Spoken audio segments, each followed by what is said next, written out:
Assalamualaikum warahmatullahi wabarakatuh. Waalaikumsalam warahmatullahi wabarakatuh. Bismillahirrahmanirrahim. Alhamdulillahirabbil alamin. Wa afdhalus salati wa tammat taslim ala sayyidina Muhammadin wa ala alihi wa sahbihi ajma'in. Allahumma akhrijna min dhulumatil wahmi wa akrimna bi nuril fahmi waftah 'alaina bi ma'rifatil 'ilmi wa sahhil akhlaqana bil hilmi waj'alna mimman yastami'una al-qawl fayattabi'una ahsanah.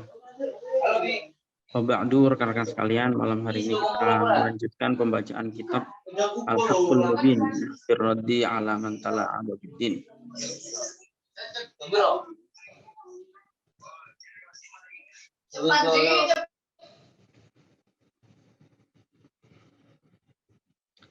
Di pertemuan yang ke-6 ya, malam hari ini kita akan membahas soal nasionalisme dan cinta tanah air ya. Kita sudah membahas beberapa hal, termasuk minggu lalu membahas soal tamkin ya, persoalan tamkin. Sudah ada banyak hal soal hukum Allah, kemudian soal jahiliyah, bagaimana dialog para sahabat dulu dengan orang-orang Khawarij, kemudian juga terkait dengan jihad ya, konsep yang termasuk konsep keagamaan yang paling banyak disalahpahami, dan hari ini adalah tentang nasionalisme ya, yang sering dianggap sebagai yang secara sederhana dimaknai sebagai kecintaan terhadap tanah air ya. Baik, langsung saja ya. Qala al-musannif rahimahullah wa nafa'ana bihi wa bi ulumihi fid dharain amin. Ini di halaman 157 ya. Halaman 157, silahkan dibuka ya kitabnya.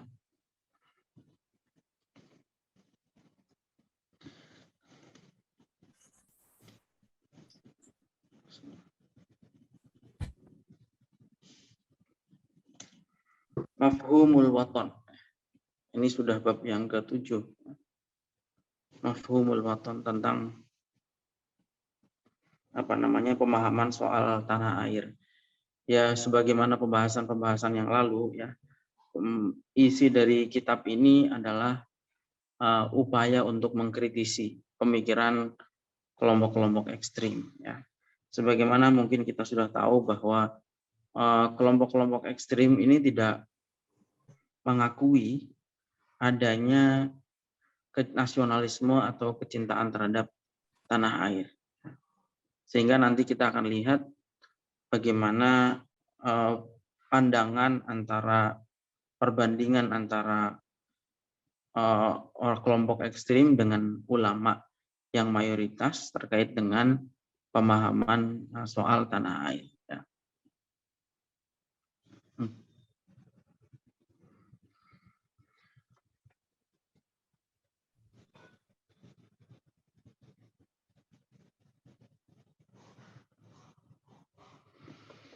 Mafhumul waton ya.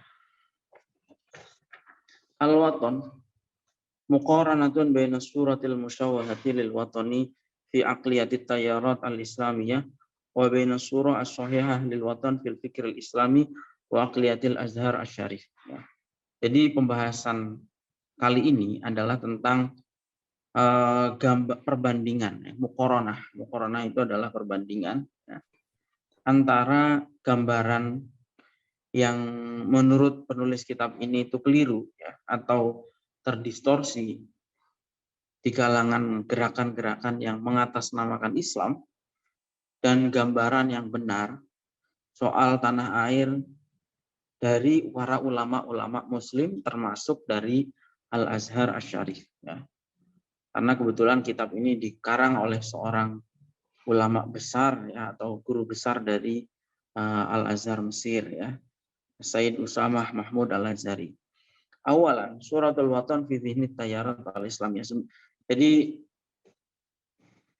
di sini akan diterangkan terlebih dahulu soal pandangan kelompok-kelompok ekstrim soal tanah air ya, sebelum membahas pandangan dari kelompok-kelompok, pandangan dari ulama-ulama yang moderat. Di sini akan dibahas terdahulu pandangan-pandangan kelompok ekstrim. Qamatit tayarat wal jama'at al-islamiyah fi samani na'aman al-madiyah bisini'ati fikrin saqimin tahawala fihi an tastakhrija wa tasna'a tasawuran an adadin minal masaili wal qadaya al kabirah. Jadi sebagaimana pembahasan-pembahasan yang lalu, paling tidak kata beliau terkait dengan persoalan tanah air ini 80 tahun terakhir di sini pada saat kitab ini ditulis ya sekitar tahun 2011. Berarti sekarang sudah 90 tahun. 90 tahun belakangan itu ada pandangan dari orang-orang ekstrim. Meskipun ragma iftiqadi tilka tayyaratil adawat as-sahihah fi fahmi syar'i bil idhafati ila jawin nafsin muta'azzimin wa mukhtaniqin wa mutawattirin. Meskipun orang-orang ekstrim ini sebetulnya miskin metodologi memahami agama ya, memahami syariat. Tetapi mereka mempunyai pandangan-pandangan yang berbeda dengan pandangan mayoritas ulama. Khususnya kata beliau, ini muncul setelah runtuhnya Turki Utsmani, runtuhnya dinasti Utsmani ya. Maksudnya bahasanya khilafah Islamiyah. Sebetulnya kan kalau soal khilafah ini jadi khilafah itu kan sebagaimana diterangkan di dalam hadis ya. Al khilafatu min ba'di salasuna aman kata Nabi. Yang disebut khilafah itu sebetulnya hanya 30 tahun. Masanya Abu Bakar, Umar, Utsman, Ali dilengkapi dengan Hasan, Khalifah Hasan bin Ali bin Abi Thalib itu sudah genap 30 tahun. Artinya setelah 30 tahun itu sebetulnya sudah tidak ada lagi yang namanya khilafah. Sudah tidak ada lagi entitas politik yang layak disebut khilafah. Makanya Muawiyah, penguasa dinasti Umayyah yang pertama, itu dia mengatakan bahwa ana awwalul muluki ba'dal khulafa. Saya itu adalah raja pertama setelah era kekhilafahan. Artinya Umayyah, Abbasiyah, dan dinasti-dinasti yang lahir setelahnya sampai ke Utsmani ya, baik itu Safawi, Mamluk, Fatimiyah, kemudian Safawiyah dan yang lain-lain itu semuanya adalah kerajaan. Tidak layak disebut dengan khilafah. Makanya keliru kalau peringatan 100 tahun runtuhnya khilafah. Itu sebetulnya keliru ya, karena khilafah itu ya sebetulnya hanya 30 tahun. Sebagaimana disabdakan dalam hadis tadi ya, bahwa al-khilafatu min ba'di salasuna aman. Khilafah itu hanya akan bertahan 30 tahun kata Nabi. Setelah itu adalah kerajaan-kerajaan. Kerajaan Umayyah, kerajaan Abbasiyah, kerajaan dan lain-lain seterusnya sampai dengan Utsmani. Nah, setelah runtuhnya dinasti Utsmani, kemudian dijajahnya Palestina oleh Israel. Dan kemudian juga tekanan psikologis di dalam penjara. Kalau kita amati tokoh-tokoh yang ekstrim, itu kan memang pemikirannya sangat dipengaruhi oleh pengalamannya hidup di penjara. Misalnya Said Qutb itu kan di penjara ya. Dan lain-lain. Tidak sedikit juga yang sampai dihukum mati ya. Jadi psikologi kemarahan, dendam, dan perlawanan dari tulisan-tulisannya yang keras itu. Ya. Dan termasuk hal yang mempengaruhi tumbuhnya ekstremisme itu ya memang adalah dijajahnya Palestina. Maka dunia Barat itu ya bisa disebut sangat tidak adil dan tidak serius menangani persoalan keamanan global ketika membiarkan Israel terus melakukan kezolimannya atas orang-orang Palestina. Ya. Tapi ya itulah fakta yang terjadi. Mau mengusung slogan HAM seberapa sering pun mereka, selama mereka masih mendukung penjajahan Israel atas Palestina, ya, itu berarti omong kosong semua. Ya. Nah, jadi itu pemikiran-pemikiran tentang anti terhadap tanah air ini, kalau kata beliau, muncul 90 tahun terakhir. Terutama pasca runtuhnya dinasti Utsmani, Turki Utsmani, dan kemudian adalah dijajahnya Palestina, dan juga pengaruh psikologis kehidupan di dalam penjara. Secara garis besar pemikiran mereka tentang tanah air itu adalah yang pertama begini, yang nanti akan dikritisi. Bahwa yang pertama tanah air itu sebatas tumpukan atau tanah air itu ya sebatas tanah saja. Ya tanah biasa gitu. Artinya nggak ada kepentingan apa-apa. Kemudian yang kedua, tanah air itu adalah hubul waton infialun basyariun sakhifun. Labudda min muqawamati wal bara'ati minhu. Orang-orang ekstrim juga berpandangan bahwa mencintai tanah air itu kecenderungan manusia yang harus disingkirkan.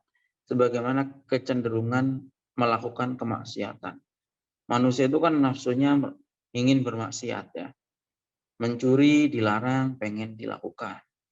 Judi dilarang, pengennya dilakukan. Minum khamr dilarang, pengennya dilakukan. Berzina haram, pengennya dilakukan. Nah itu menurut orang-orang ekstrim, mencintai tanah air itu juga adalah kecenderungan manusia tidak beda dengan maksiat. Yang ketiga, orang-orang ekstrim menolak kecintaan terhadap tanah air karena mereka menganggap itu bertentangan dengan konsep khilafah. Konsep khilafah. Kemudian, meskipun nanti kita akan bahas satu-satu ya, kita akan kupas satu-satu pandangan-pandangan ini ya. Lalu kemudian yang keempat, mereka berpendapat bahwa tanah air itu adalah batas-batas geografis yang diciptakan oleh penjajah. Itu ya peninggalan penjajah. Terutama kalau yang paling dikritisi oleh orang-orang Timur Tengah itu adalah Sykes-Picot ya. Karena dulu kan yang bagi perbatasan Irak segini, Suriah segini, kemudian yang negara-negara tetangganya itu kan yang membagi atau yang menggariskan itu adalah kesepakatan antara perwakilan Prancis dan perwakilan Inggris ya. Nah, itu karena itu dikecam. Kenapa melestarikan batas-batas yang diciptakan oleh Sykes-Picot itu oleh Inggris dan Prancis oleh penjajah.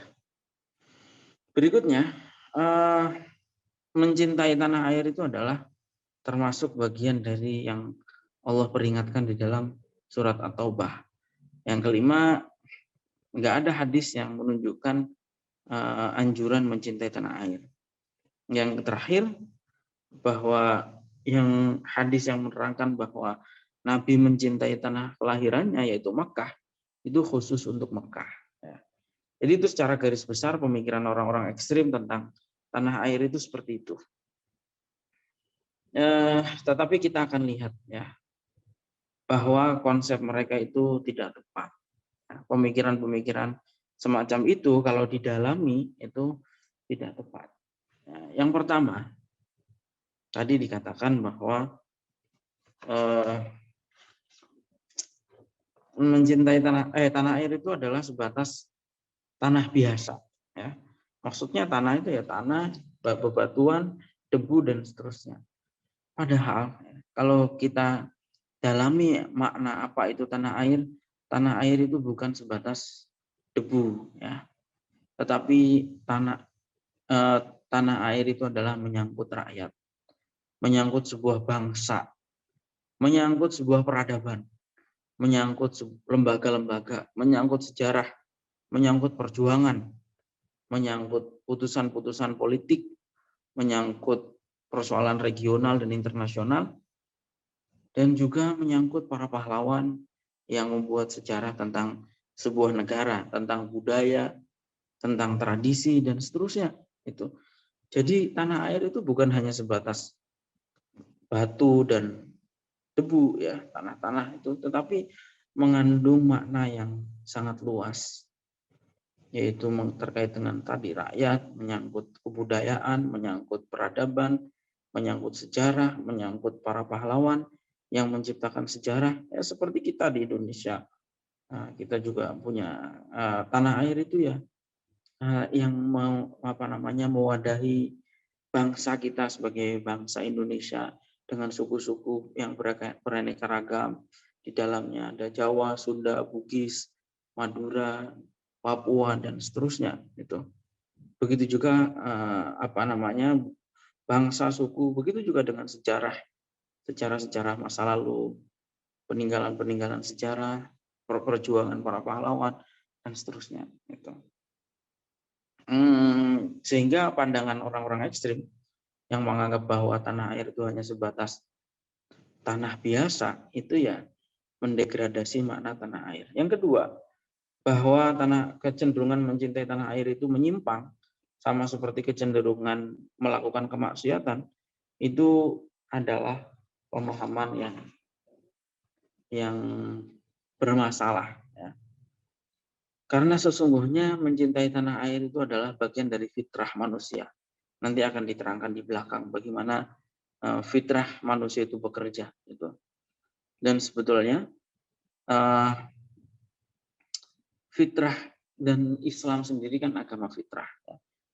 Fitratullahil lati fataran nas la tabdila li khalqillah, ya. Kemudian dan ayat-ayat yang lain bahwa Islam itu adalah agama yang fitrah.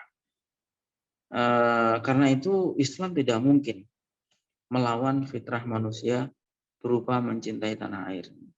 Nggak mungkin misalnya Islam itu melarang seseorang mencintai tanah airnya, karena mencintai tanah air itu adalah naluri manusia. Gitu. Sehingga sampai Imam Ghazali di sini mengatakan, ya, tidak semua hal intinya. Walakin fi bahwa istittiba manduhatun alil ijab. Jadi ini intinya. Nggak semua hal itu, kata Imam Ghazali, harus spesifik disebut aturannya. Ya. Misalnya Al-Quran nggak harus mengatakan hubbul waton minal iman, misalnya. Nggak harus seperti itu. Atau hadis Nabi atau apapun. Ya.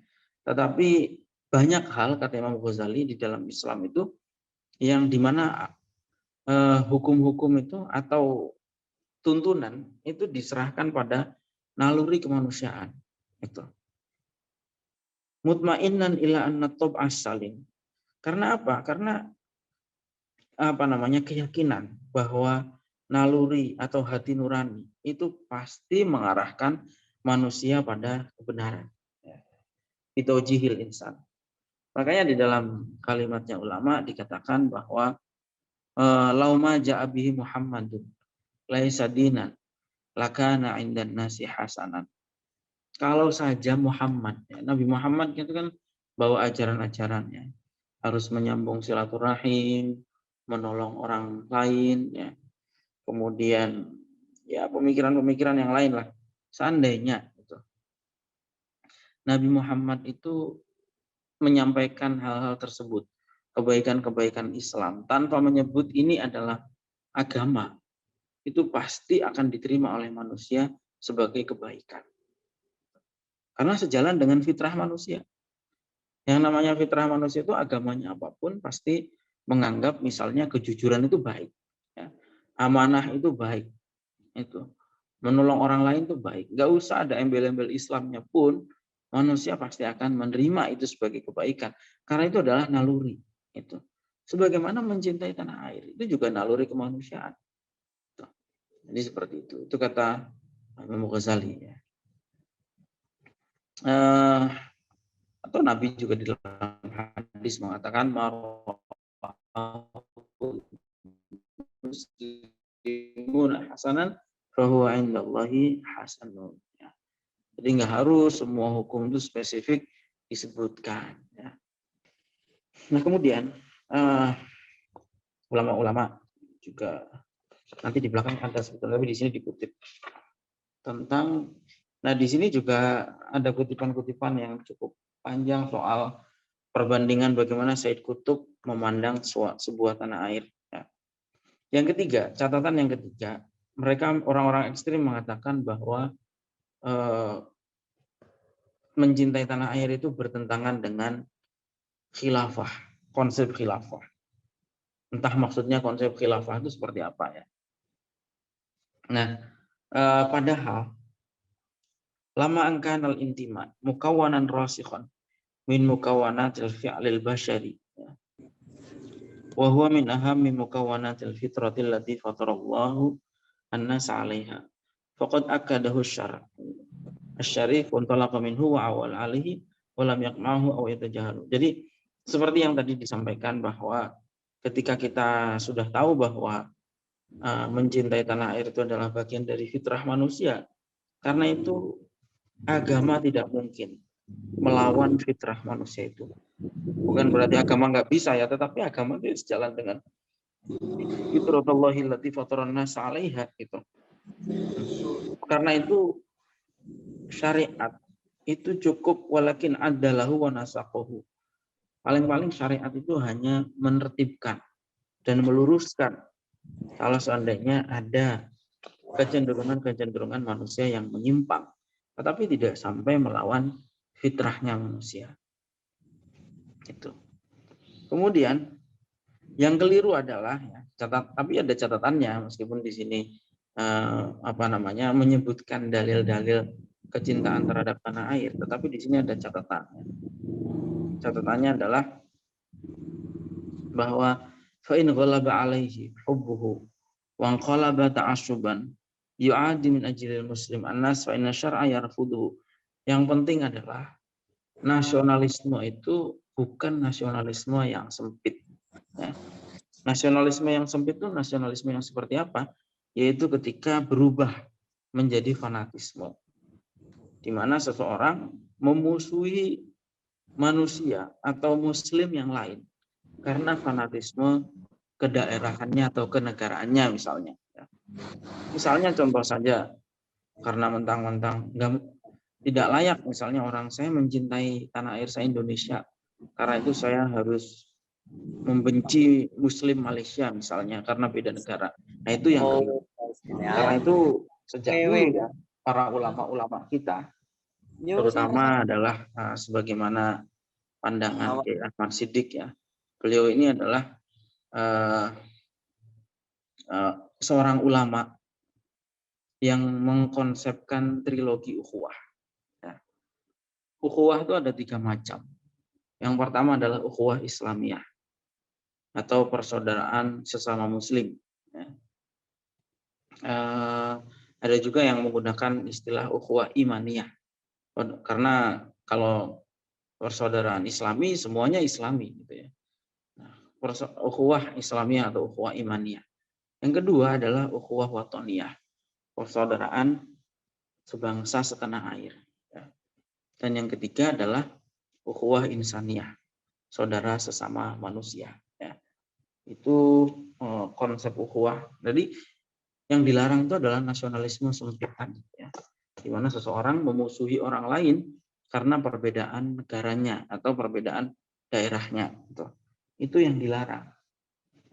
Tapi kalau selama nasionalisme itu masih dalam batas yang dalam koridor yang benar, yaitu justru itu adalah fitrah manusia. Nah kemudian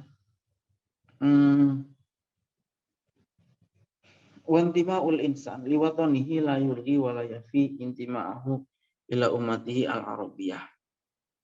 Jadi toh gitu, kecintaan terhadap tanah air itu tidak menafikan dan tidak menghapus afiliasi kearaban kalau di sini karena penulisnya orang Arab ya. Kemudian juga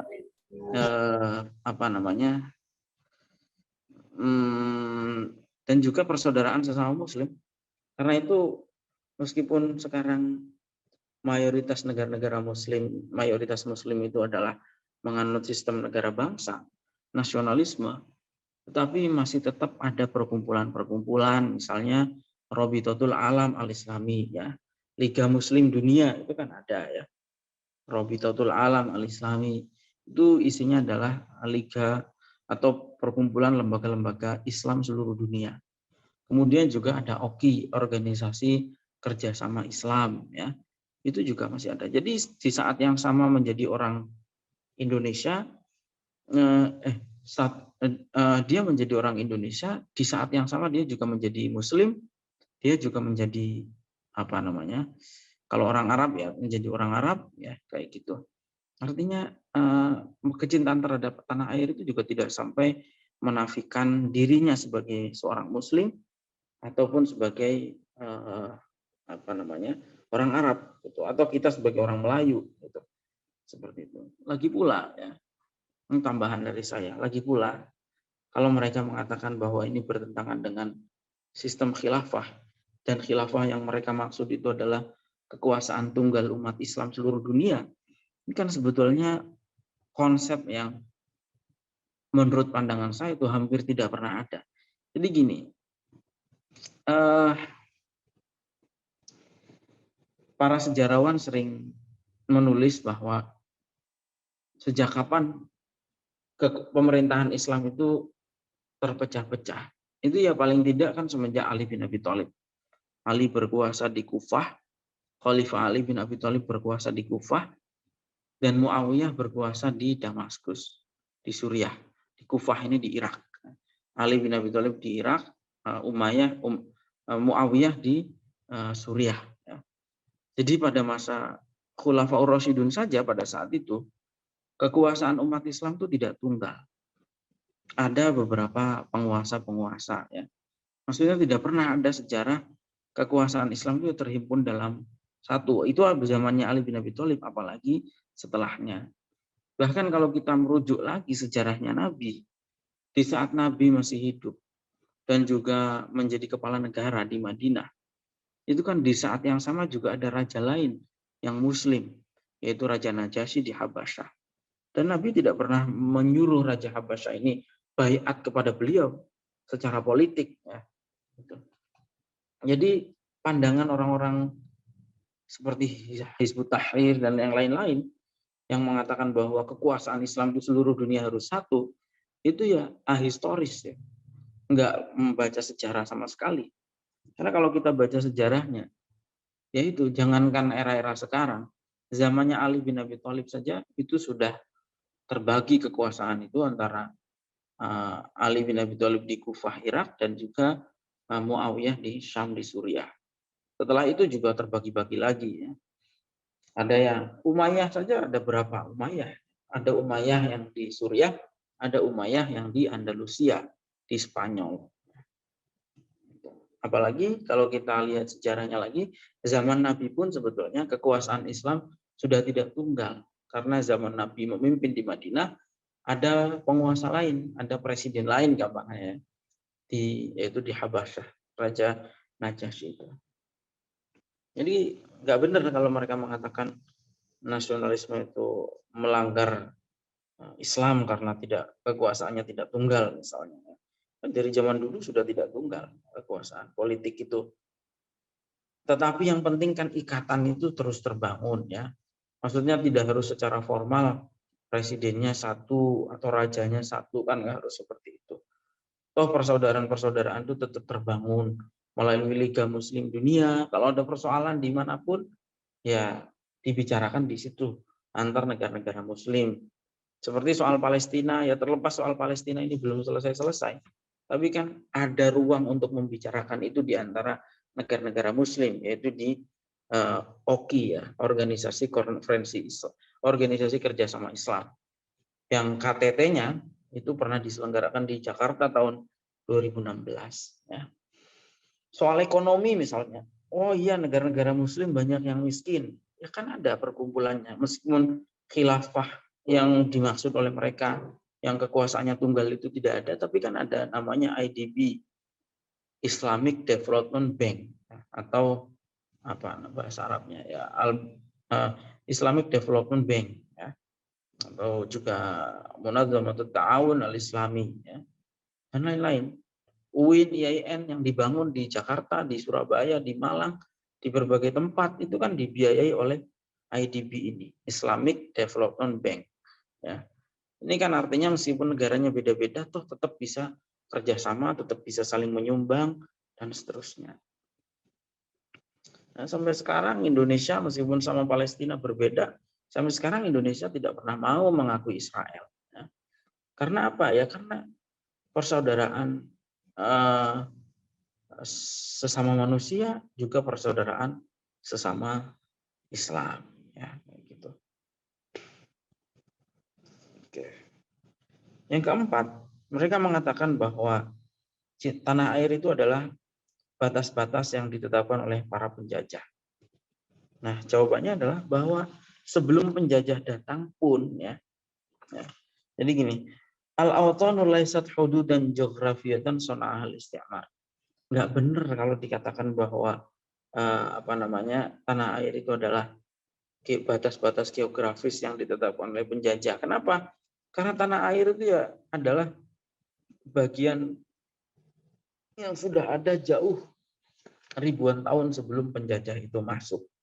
Beliau mencontohkan, karena beliau ini orang Mesir, sebagai orang Mesir, beliau mengatakan, sebelum Prancis datang ke sini ribuan tahun yang lalu Mesir itu sudah ada.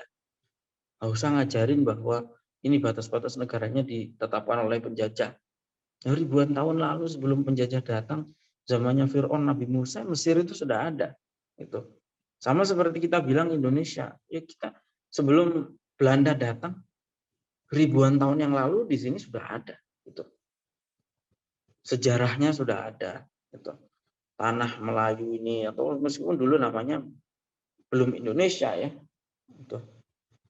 Atau kalau di Indonesia malah nggak tepat lagi, misalnya penjajah Belanda itu tidak pernah mengakui bahwa Papua itu bagian dari Indonesia. Ya. Jadi Papua itu ya hasil yang rebut sendiri sebetulnya, karena atau Papua ini ya bergabung sendiri ke dalam negara di Indonesia. Belanda nggak pernah menetapkan batasnya Indonesia dari Sabang sampai Merauke, itu nggak pernah. Ya kerajaan-kerajaan sendiri yang dulu mau bergabung ke dalam negara kesatuan Republik Indonesia. Jadi nggak benar kalau orang-orang radikal ini mengatakan bahwa batas negara itu ditetapkan oleh penjajah. Itu nggak benar. Dan juga tanah air sekali lagi itu ya bukan hanya menyangkut soal batas, tapi tanah air itu adalah nilai sejarah, kemudian juga hubungan keilmuan, regional, internasional, dan seterusnya. Yang kelima, bahwa tanah air kata mereka itu adalah satu konsep yang dikecap oleh Al-Quran di dalam surat At-Taubah ayat 24. Ya. Yaitu ayat qul in a'udzubillahi minasyaitonir rajim qul in kana aba'ukum wa abna'ukum wa ikhwanukum wa azwajukum wa ashiratukum wa amwalun iqtaraftumuha wa tijaratan takhshawna kasadaha wa masakin tardunaha. Nah, itu kata mereka, tanah air itu adalah masakin tardunaha ahabba ilaikum minallahi wa rasulihi wa jihadin fi sabilihi fatarabbasu hatta ya'tiyallahu bi amrih wallahu la yahdil qaumal fasiqin. Penjelasannya adalah begini. Waqad qamat tilka tayarat bisina'ati fahmin maghlutin. Sekali lagi ya, orang-orang ekstrim ini selalu saja melakukan pemahaman secara keliru terhadap ayat-ayat Al-Quran. Kenapa? Karena dia ini atau kelompok-kelompok ekstrim ini, kalau kata bahasa penulis kitab ini adalah yansibu afkaruhu al-khosoh lil Quran. Itu sebetulnya pendapat-pendapat pribadi, interpretasi pribadi, kemudian dinisbatkan kepada Al-Quran. Mimma yu'addi bihi ila taqwilil Quran malam yaqulhu. Sehingga bisa dikatakan bahwa orang-orang ekstrim, orang-orang radikal ini ya mengatakan tentang Al-Quran sesuatu yang sebetulnya Al-Quran sendiri tidak pernah mengatakan hal tersebut. Gitu. Seperti itu. Ini sangat berbahaya. Gitu. Karena apa? Karena memahami Al-Quran itu sekali lagi sebagaimana beliau juga sudah sampaikan di pembahasan-pembahasan yang lalu, memahami Al-Quran itu ya butuh perangkat khusus ya. Sebagaimana yang diajarkan di Al-Azhar Syarif ya, yaitu butuh puluhan tahun mungkin ya. Dari umur seorang thalibul ilmu balaghah, nahwu, usul fikih, ilmu tafsir dan seterusnya itu harus dipelajari. Karena Quran itu bahasa Arab. Nggak mungkin Al-Quran itu bisa dipahami hanya dengan terjemahan saja. Atau satu potong, dua potong ayat. Karena harus merujuk pada ayat yang lain. Merujuk pada hadis-hadis Nabi. Merujuk pada perkataan sahabat. Merujuk kepada asbabun nuzul. Dan seterusnya. Yang prosedur yang cukup banyak. Ya. Kata beliau, ya. Seperti contoh perang melawan penjajah, kok dia membenturkan antara ketaatan kepada Allah dan membela tanah air. Padahal semisal kata beliau melawan penjajah itu adalah bentuk kecintaan air sekaligus juga melaksanakan perintah Allah. Ya nggak usah jauh-jauh lah, kita aja misalnya di era kita ini dijajah sebelum tahun 45 atau setelah tahun 45 sampai tahun 48 ketika Belanda baru mau meninggalkan Indonesia ya. Itu kan perjuangan-perjuangan itu dilakukan, perjuangan melawan penjajah itu dilakukan. Dan yang digunakan juga adalah yang digunakan oleh para ulama itu juga pedomannya adalah pedoman Al-Qur'an dan pedoman hadis Nabi ya. Di mana di dalam kitab-kitab fikih yang kemudian diadopsi menjadi resolusi jihad tanggal 22 Oktober ya, yang kemudian melahirkan perang 10 November itu adalah perang kecintaan terhadap tanah air sekaligus juga melaksanakan perintah Allah. Karena di dalam kitab-kitab fikih itu kan sudah jelas bahwa ketika musuh sudah datang ke negara, suatu negara, di negara kita misalnya, itu maka hukumnya di dalam kitab-kitab fikih itu hukumnya fardu ain, membela tanah air. Bahkan di dalam hadis dikatakan mangqutila nafsihi fahuwa syahid. Mati membela diri, kamu diserang orang, membela diri itu syahid. Mangqutila duna nafsihi fahuwa syahid. Mangqutila duna ayalihi fahuwa syahid. Membela keluarga syahid. Mangqutila duna malihi fahuwa syahid. Membela hartanya, mempertahankan harta, kemudian mati itu juga syahid. Ya. Jadi apa namanya? Memahami ayat-ayat ini tidak sesempit mereka memahaminya ya. Karena seperti melawan penjajah tadi itu adalah bentuk kecintaan tanah air tetapi juga sekaligus adalah melaksanakan perintah Allah gitu. Seperti itu. Oke, itu sudah selesai ya kita kupas soal bagaimana pemikiran-pemikiran kelompok ekstrim tentang tanah air. Sekarang pandangan para ulama sebagai perbandingan. Gambaran yang benar ya dari para ulama. Yang dikutip di sini pertama adalah Fakhrul Razi, Imam Fakhrul Razi. Sanian Asyur As-Sahihah, ini adalah gambaran yang benar tentang tanah air itu sebenarnya seperti apa. Kita lihat pandangan beberapa berikut ini ya.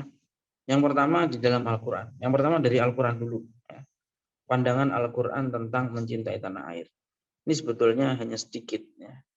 Tapi sebenarnya pandangan-pandangan Al-Qur'an yang lain di dalam ayat-ayat yang lain soal mencintai tanah air itu juga banyak. Yang pertama, Allah di dalam Al-Qur'an berfirman, "Walau anna katabna 'alaihim an iqtulu anfusakum aw ikhruju min diyarikum ma fa'aluhu illa qalilun minhum." Nah, kata Imam Fakhrul Razi, dari ayat tersebut kita bisa melihat bahwa fitrahnya manusia itu tertanam kecintaan yang sangat mendalam terhadap tanah airnya. Sampai-sampai gitu. Di dalam ayat tersebut Allah itu membandingkan atau menyandingkan meninggalkan tanah air itu dengan terbunuhnya nyawa seseorang. Maksudnya kehilangan nyawa dan kehilangan tanah air itu nilainya hampir sama. Gitu. Di dalam Al-Quran itu disandingkan dua kalimat ini.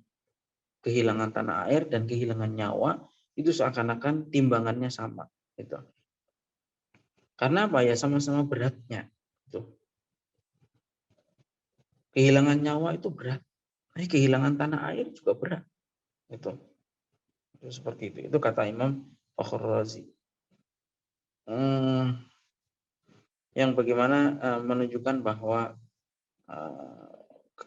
naluri manusia itu sangat mendalam kecintaannya terhadap tanah airnya.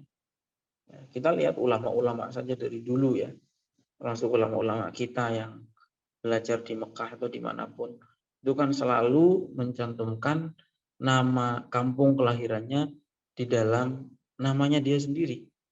Contoh misalnya ya, Syekh Yasin, namanya Yasin.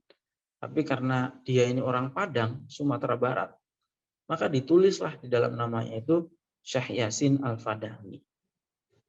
Syekh Nawawi, ya, karena dia ini meskipun di Mekah, tetapi kampung kelahirannya itu di Banten. Karena itu ditulis Syekh Nawawi Al-Bantani. Syekh Arsyad meskipun di Mekah ditulis Syekh Arsad Al-Banjari, karena dia ini kampung kelahirannya adalah di Banjarmasin.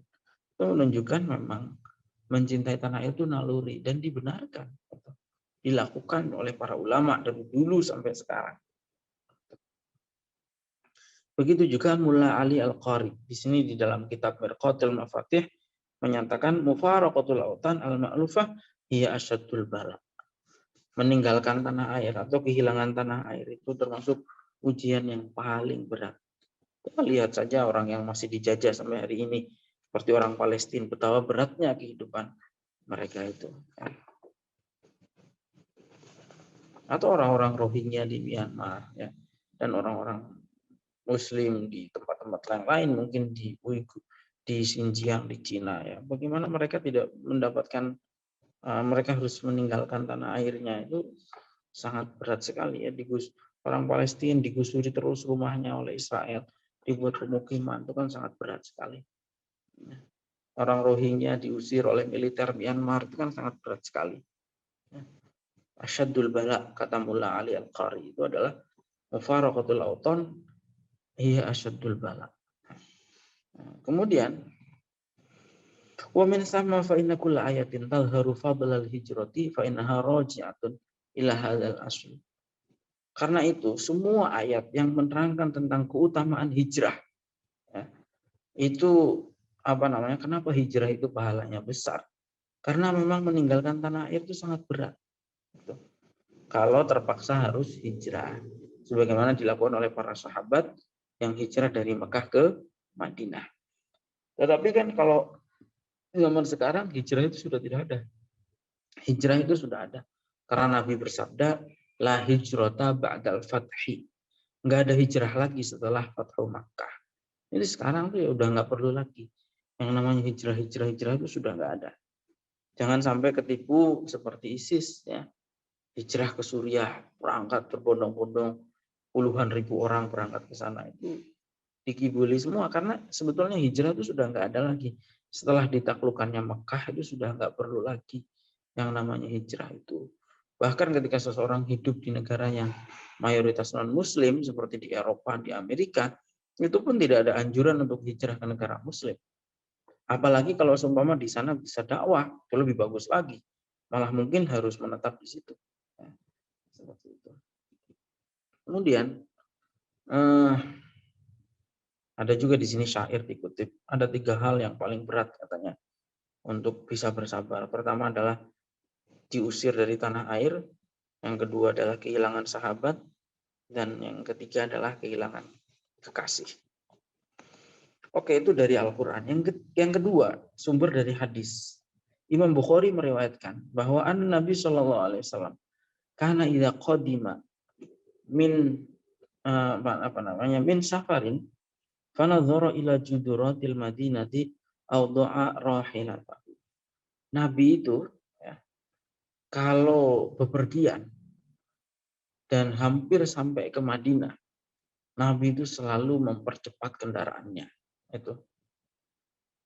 Kalau misalnya di atas kendaraan itu Nabi pasti menggerak-gerakkan saking cintanya terhadap Madinah.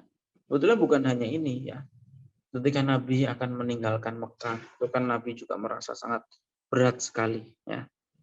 Sampai Nabi ketika itu menyampaikan bahwa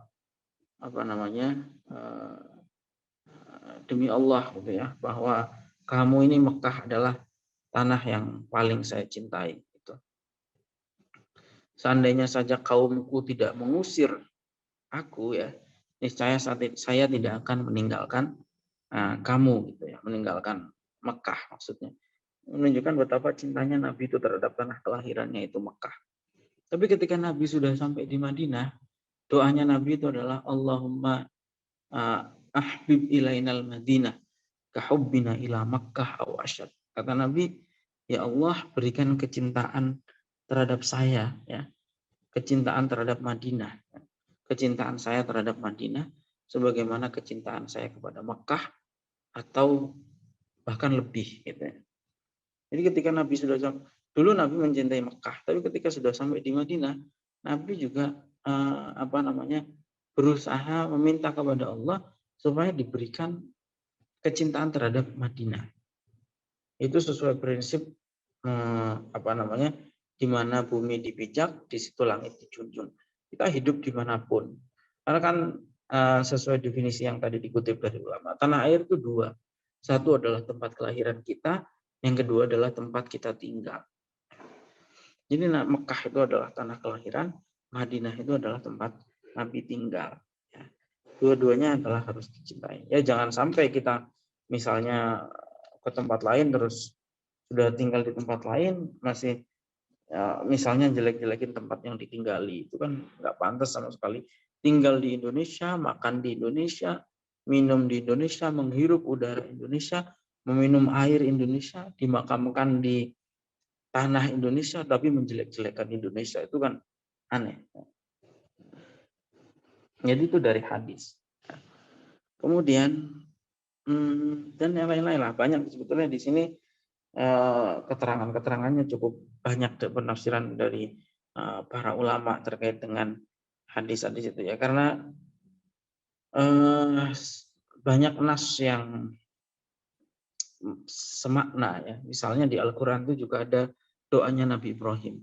Rabbi ja'al hadzal balada amina warzuq ahlahu minas samarati man amana minhum dan ila akhiril ayah ya. Nabi Ibrahim itu mendoakan tanah airnya. Kemudian Nabi itu juga ketika di Madinah awal-awal itu ya masih sering kangen kepada Mekah.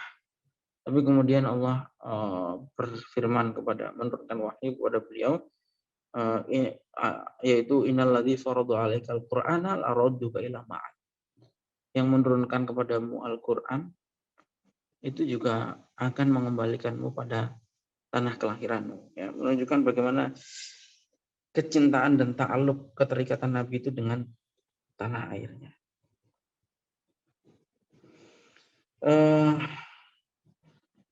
Imam Az-Zahabi di dalam Syiar A'lamin Nubala juga bercerita, ada beberapa hal yang dicintai oleh Nabi.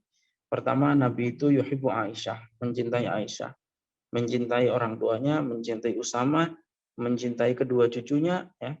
Wa yuhibbu sibtaihi, ya, mencintai kedua cucunya. Kemudian yuhibbul halwa, senang yang manis-manis. Wa yuhibbu watanahu, dan Nabi itu juga mencintai tanah airnya, wa yuhibbul ansar, dan juga mencintai orang-orang Ansar dan seterusnya. Bahkan menurut para ulama, ketika ulama mengatakan ada 3 doa yang tidak mungkin ditolak, yaitu doanya seorang tua kepada anaknya, doanya musafir, dan kemudian doanya orang yang dizolimi. Itu kata para ulama. Kenapa doanya musafir itu manjur, ya, dikabul, mustajabah, itu ya karena ma yu'anihi min faqatin wa tirarin wa huznin limufaraqati watani wa. Karena orang-orang itu adalah karena susahnya, karena orang perjalanan itu kan meninggalkan tanah kelahiran itu kan susah ya, mungkin keterbatasan bekal, kemudian meninggalkan keluarga dan seterusnya. Karena itu Allah memberikan dispensasi atau kepada orang-orang musafir ini bahwa doa mereka itu dikabulkan. Kemudian bahkan kata beliau di sini, kecintaan terhadap tanah air itu bukan hanya fitrahnya manusia, tapi seluruh hayawan. Itu. Semua makhluk itu mencintai tanah airnya. Itu. Misalnya di sini ya yang dicontohkan. Itu adalah ya dicontohkan semuanya lah. Macan, unta, semut, burung-burung dan seterusnya, itu semuanya adalah pasti mencintai. Jadi fitrahnya yang mencintai tempat kelahirannya itu. Ditulis oleh Ibnul Jauzi bahwa al-autanu abadan mahbubatun. Tanah air itu selamanya sampai kapanpun akan tetap dicintai. Akan tetap di hati lah kalau bahasa orang sekarang. Ya kita lihat aja, orang-orang itu kan rata-rata begitu. Sudah merantau kemana-mana, sudah sukses, pasti kangen tempat kelahirannya. Itu nggak mungkin tidak. Itu fitrahnya manusia. Mau sukses apapun di tempat lain, ya, kalau sudah menyangkut tanah air, tempat kelahiran, pasti ada titik di mana dia merindukan. tanah kelahirannya itu. Sampai orang-orang Arab itu membuat nama sendiri ya untuk tanah air. Misalnya kayak lima skanil insan waton. Bahasa Arabnya untuk tanah airnya manusia itu waton. Tanah airnya unta disebut aton. Tanah airnya macan itu disebut arin dan ghobah. Tanah airnya kijang itu disebut kinas. Tanah airnya biawak disebut wijar. Tanah airnya burung disebut osh. Tanah airnya zambur disebut kur. Tanah airnya semut disebut koryah. Sampai orang-orang Arab pun membuat istilah khusus untuk tanah air para makhluk ini ya. Itu. Tawon saja ya, itu kalau dirusak rumahnya itu marah. Apalagi manusia yang punya akal. Makanya di mana-mana di Saudi saya baca orang-orang Salafi ini kan di Indonesia ngajak nggak usah mencintai tanah air dan seterusnya. Padahal kalau kita baca di Saudi di pinggir-pinggir jalan itu saya baca banyak kalimat watonun la tahmihi la tastahiqul aisha fihi. Kalau kamu nggak bela negara, nggak jaga negara ini, kamu nggak berhak hidup di sini. Itu di spanduk-spanduk yang ada di Arab Saudi. Saya baca tulisan-tulisan seperti itu. Watonun la tahmihi la tastahiqul aisha fihi. Negara yang kamu tidak pernah ikut menjaga, ya, nggak ikut bela negara, ya kamu nggak berhak untuk tinggal di sini. Itu dari apa namanya hadis ya. Kemudian berikutnya dari hukum fikih. Para ulama fikih itu juga mengatakan bahwa haji itu pahalanya besar. Kenapa haji itu pahalanya besar? Karena haji itu adalah yuhadzibun nafs bi firaqil watan. Karena haji itu memaksa nafsu kita untuk meninggalkan tanah air. Wa masalihul haji ta'dibun nafsi bi mufaraqatil awtan. Salah satu kemaslahatannya haji adalah mendidik nafsu kita untuk apa namanya? Meninggalkan tempat tinggal kita. Ya, ujiannya haji itu ya pahalanya haji kenapa besar? Salah satunya karena memang dituntut untuk diuji sejauh mana loyalitas untuk meninggalkan kampung halamannya. Gitu. Kemudian dari para perkat itu dari ulama fikih, kemudian pernyataan dari para orang-orang soleh. Ya. Yang dikutip di sini adalah Ibrahim bin Adham. Kata Ibrahim bin Adham, beliau mengatakan, ma qasaitu fi ma taraktu syai'an asyad ala alayya min mufaraqatil awtan. Itu. Saya tidak pernah merasa ada suatu hal yang lebih berat daripada meninggalkan tanah air. Padahal itu seorang ulama sufi ya, Ibrahim bin Adham. Kemudian menurut para ahli hikmah, itu dikatakan bahwa ada 3 hal yang menjadi karakter ya, hewan. Pertama adalah unta. Itu selalu ingin kembali ke rumahnya. Meskipun perjalanan yang dia tempuh sangat jauh. Kemudian burung. Itu juga pasti akan kembali. Sejauh manapun dia pergi akan kembali ke sarangnya. Dan begitu juga manusia. Meskipun ya, wa in kana ghairuhu anfa'u minhu. Meskipun di tempat lain itu lebih enak. Ya. Makanya ada pepatah kan di Indonesia ini ada pepatah hujan batu di negeri sendiri masih lebih baik daripada hujan emas di negeri orang. Itu menunjukkan bahwa ya sesusah-susahnya di tanah kelahiran itu masih lebih enak daripada di negaranya orang lain. Ya, kita lihat aja orang-orang Arab, ya, orang-orang Sudan yang panas-panas, gak ada air, dan seterusnya. Padang pasir, hidupnya sangat-sangat susah. Ya tetap aja mereka nyaman dengan kampung kelahirannya sendiri. Gak pernah itu mereka punya keinginan pengen tinggal di puncak di Bogor misalnya yang hijau, yang airnya banyak dan seterusnya. Kenapa meskipun panas-panas nggak enak tetap tinggal di sana ya? Karena memang itu tanah kelahirannya. Itu. Jadi gitu. Terus kemudian Dinawari juga meriwayatkan Kalau kamu ingin mengetahui tingkat apa namanya, idza aradta an ta'rifa rajul, kalau kamu ingin mengetahui kebesaran seorang laki-laki, maka fanzur kaifa tahinnuhu ila autanihi. Lihat bagaimana kecintaannya terhadap tanah airnya. Jadi ini sudah apa? Terus kemudian dari para penyair dan sastrawan, walam yazal asy'ara yabkun wa yastabkun. Para penyair-penyair itu selalu menjadikan tanah air itu sebagai kidung, sebagai bahan untuk menangis dan membuat orang lain menangis. Untuk karena ansyiddatil hanin wa syauq ilal autan. Karena saking rindunya terhadap tanah air. Makanya kita juga kan begitu ya, di Indonesia ini kan ada apa, kalau kita dengar sejarahnya dulu ya, atau nggak usah dengar sejarah, Anda lihat video-video aja lah. Bagaimana kisah dulu ketika Indonesia itu diproklamirkan 17 Agustus 1945. Kita lihat orang-orang di kampung itu konon ya ceritanya di sejarahnya itu. Kakek-kakek kita ini dulu, pejuang-pejuang itu, menangis ketika mendengar Indonesia Raya itu dinyanyikan. Dan melihat bendera merah putih itu dikibarkan.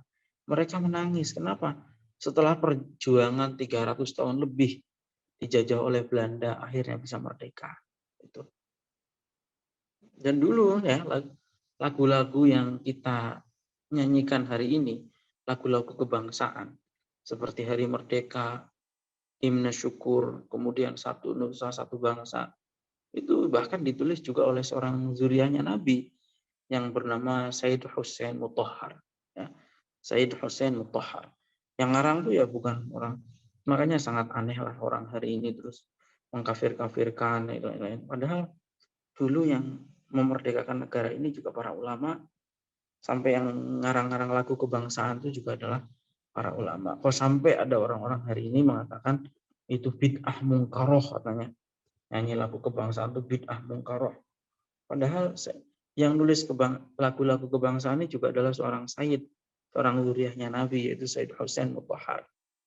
Atau di Sulawesi Tengah itu seorang ulama besar yang bernama apa namanya Sayyid Idrus Al-Jufri, ya, pendiri organisasi Al-Khairat, itu beliau menyairkan, membuat syair. Syairnya itu likulli sya'bin ramzu izzin wa ramzu izzin al-hamra wal bayda, kata beliau. Kata guru tua, sebutannya guru tua, Said Idrus Al-Jufri, itu beliau menyairkan seperti itu. Setiap bangsa, kata beliau, likulli sya'bin ramzu izzin. Setiap bangsa mempunyai simbol kebanggaan. Dan simbol kebanggaan kita itu adalah merah putih. Itu kata guru tua.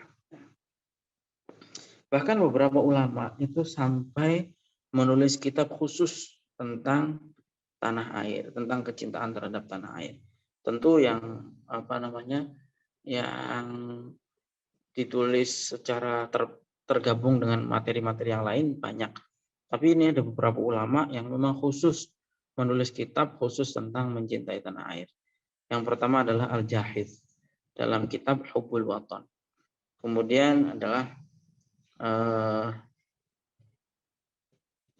Ibnu Asakir menulis Sonnafa Kitaban fil Hanin ilal Autan. Ibnu Asakir seorang sejarawan. Kemudian Sam'ani juga menuliskan waqad dzakartu qissatahu wa sabab bina'ihi fi kitabin nuzu' ilal Autan. Kemudian juga As-Sijistani menulis kitab Asyauq ilal Autan, kerinduan terhadap tanah air. At-Tauhidi, Abi Hayyan At-Tauhidi itu juga menulis kitab Al-Hanin ilal Autan. Kemudian Abu Muhammad Ar-Rama Hurmuzi itu juga menulis Al-Manahil wal A'tan wal Hanin ilal Autan. Kemudian ulama yang lain juga menulis Dr. Sulaiman bin Abdullah itu menulis Muqawwamat Hubbul Watan fi Dawi Ta'alimil Islam. Hubbul Watan min Mandurin Syar'i itu karangan Dr. Zaid bin Abdul Karim. Terus Al-Watan wal Istiton Dirasa Fiqhiyah itu juga ditulis oleh seorang ulama bernama Muhammad bin Musa Ad-Dali. Jadi itu ya pembahasan tentang malam hari ini soal nasionalisme dan kecintaan terhadap tanah air. Kita sudah mengupas dari mulai pemikiran orang-orang ekstrim, karena orang-orang ekstrim itu kan mereka menganggap bahwa mencintai tanah air itu ya nggak ada dalilnya. Gitu. Mencintai tanah air itu nggak ada dalilnya karena ya apa namanya? Karena kedangkalan pengetahuan ya, dan kemudian juga ketidakmauan mereka untuk belajar atau keterburu-buruan itu membuat mereka mengatakan bahwa membela tanah air itu nggak ada dalilnya. Itu padahal kalau kita lihat di sini dari mulai pandangan Al-Quran, pandangan hadis, pandangan para ulama dan apa namanya pandangan-pandangan para orang-orang soleh dan juga para tokoh-tokoh penyair ya, sastrawan menunjukkan bahwa mencintai tanah air itu dalilnya ternyata sangat banyak dan landasannya sangat kuat. Karena itu para ulama kita dulu yang menggelorakan bahwa hubbul waton minal iman. Mencintai tanah air itu adalah bagian dari iman. Saya kira itu ya cukup pada untuk malam hari ini. Apakah ada tanggapan? Silahkan, barangkali ada tanggapan ataupun pertanyaan silahkan. Kalau tidak ada kita akhiri sampai di sini ya. Paham ya? Mudah-mudahan bisa dipahami. Baik, kalau tidak ada saya cukupkan. Mudah-mudahan bermanfaat dan kita selalu istiqomah untuk menambah ilmu supaya kita bisa beragama secara benar dan tidak termudah terombang-ambing oleh pemahaman-pemahaman yang menyimpang dari para ulama-ulama kita. Demikian saya kira. Assalamualaikum warahmatullahi wabarakatuh. Waalaikumsalam warahmatullahi wabarakatuh. Waalaikumsalam warahmatullahi wabarakatuh.